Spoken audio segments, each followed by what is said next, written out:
The leaders of the two most powerful nations on Earth are preparing to meet today in Washington, D.C. Chinese President Hu Jintao arrived Tuesday.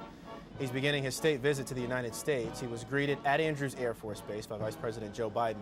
Today, President Obama will welcome President Hu to the White House for talks on currency, trade, and national security. Jamie Metzl, Executive Vice President of the Asia Society, is on the show this morning. Jamie, good morning to you. Good morning. And before President Hu leaves this country, what is the one goal that President Obama wants to accomplish? Jobs, jobs, jobs. How does he do it? President Obama needs to make the case that if we have fair trade with China, it's going to be good for China, and more importantly, it's going to be good for the United States.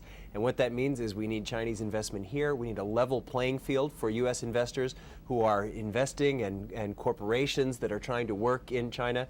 We need to make sure that China is respecting America's intellectual property rights, which have been massively violated in China. And of course, everyone's talking about the currency issue. As long as China's currency is so hugely undervalued, it's going to be very, very difficult for many countries, partly the United States, but even more developing countries, to compete. And that creates a lot of imbalances in the global economy. The economy, the big issue. Do you think this trip will change that?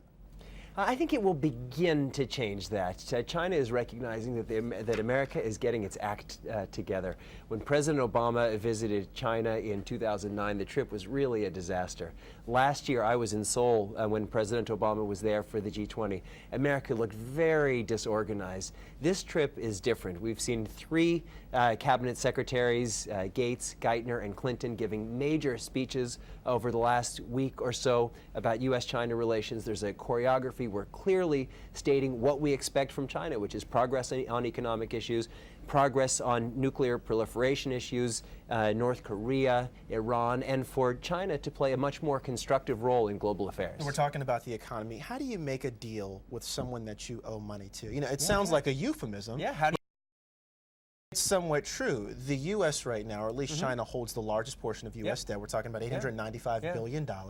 Does the U.S. have the leverage to make demands? Well, you can pick your metaphor. You know, how do you pressure your banker? How does a dealer, how does a drug user deal with their dealer? Whatever the thing is, the United States, we have become addicted to this cheap credit that we are getting from China. We're living far beyond our means. We're accruing this debt, and we are slowly beginning to sink under the weight. We still have enormous leverage over China. China is still, relatively speaking, a small holder of American debt. But if we have this level of debt, it's going to be very dangerous for us in the future. And if we don't make the tough decisions for ourselves, the bond market is going to make it for us, and that's going to be much, much more difficult. Tone of the talks, what do you think? Cordial, conciliatory? Are they going to be debating? What are we going to see? It's going to be more cordial, especially in the public pronouncements. But behind the scenes, there are some very difficult conversations that have to happen. And it's very important that these conversations happen because the relationship between the United States and China, there are a lot of conflicts. There are differences of perspective. And we're going to have the kind of relationship where we can speak openly and honestly. And we're going to need to see much greater reciprocity than we've seen in the past. Let's talk about the state dinner. Apparently much bigger than a local buffet or anything that you and I would enjoy. I'm going for lunch there tomorrow. Really? Well, actually, you know, I want to talk about that. So you are going to D.C. Yes. What are you going to be doing? I'm going to be having lunch at the State Department. There's a lunch for President Hu hosted by Secretary Clinton and Vice President Biden. And you will be in the room? I will be in the room. Okay. Yeah. Now, this state dinner that's coming up, this is a big Much deal. bigger deal. Right, Yeah. much bigger deal. Will this help?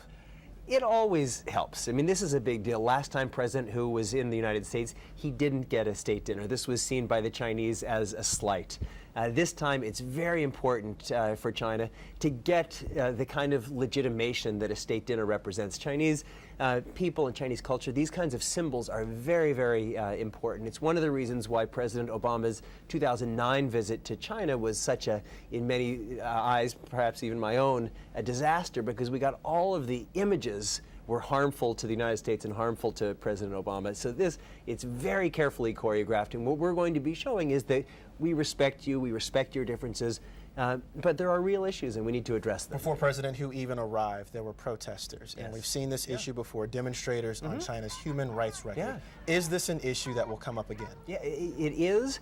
And it should. The United States has been a champion of global human rights, not just because we're nice guys, but because it's been our history and it's our reading of world history that in a world where individual rights are protected is a much safer world. We all saw what happened both here in the United States and around the world when that wasn't the case.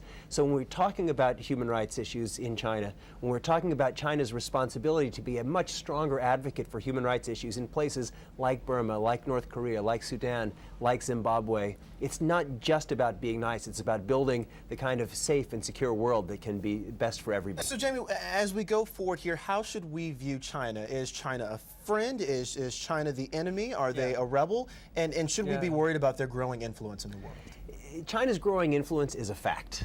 We should in some ways see China as a friend. We should in some ways see China as a competitor.